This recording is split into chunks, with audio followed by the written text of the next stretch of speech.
What's up YouTube, this is GalacticGod and I'm coming at you now with a video to talk about why duelists actually buy packs. Now anyone that's been playing this game for quite a while can attest to the fact that buying packs is not really the best way to try and get certain cards in Yu-Gi-Oh! If you really want a card, the best, most optimal way to go out and get that card is to actually purchase it or, I guess, trade for it. Either way though, getting cards by buying packs is not always the most fruitful endeavor. Now I know that sounds kind of a little contradictory coming from me because I buy so much Yu-Gi-Oh product, but really the reason why I buy that product is not necessarily to pull certain cards that I need for a deck. Now I'm just going to use some random examples of how buying packs or boxes or whatever is not necessarily the best way to get an archetype or a card together. And let's say there is a certain secret rare that you're trying to get out of a set. Let's say that it's $40 for example. Now let's say that set you might be able to get it for, let's say, $60. Now there's maybe 8 secret rares in a set, so you have a 1 in 8 chance of spending that $60 and getting that $40 secret rare that you're looking to get. But the problem is you could also be getting a different $40 secret rare that you don't need, or you could be getting a $20 secret rare out of that box, or you could be getting maybe one of the $5 secret rares out of the box. You know, it's kind of a gamble.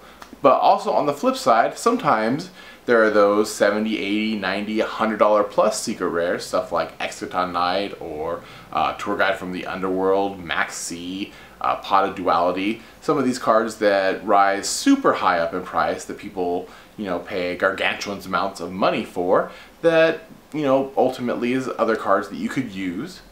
So basically what you're doing when you're buying packs or boxes or whatever is that you're betting on the fact that you're going to at least pull what you want, if not something better. And you're going to take that chance of pulling something much worse along with it. So it doesn't sound like the best way to put a deck together, because a lot of times there is quite a bit of, you know, $5, $10, $15, $20, $30, $40, $50, $60 cards that you may need for a certain deck. But players of this game continually do it quite often, all the time, myself included. Why do we do this?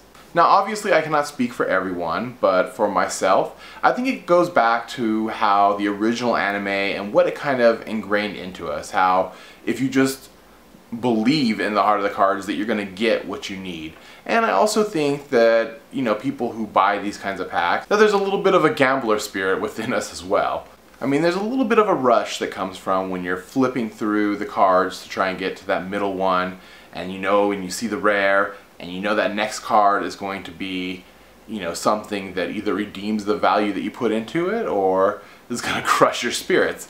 And it's kind of exhilarating when you get to that point and you flip and it's something really incredible, something that, you know, you really wanted and you were able to get it. What makes this experience even more profound is when you're able to do it by just going out and buying a few packs instead of like a multitude of boxes or something like that. If you just have, you know, $15, $20 and you're trying to get, you know, a $50 or $60 card, and you're like, you know what, I need that card, I'm gonna take a chance and I'm gonna go down and buy those packs and gamble that I may get it.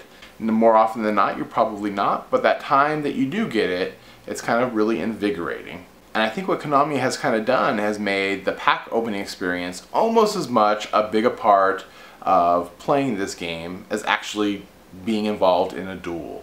And I think they help propel this by giving out packs at events whenever you enter.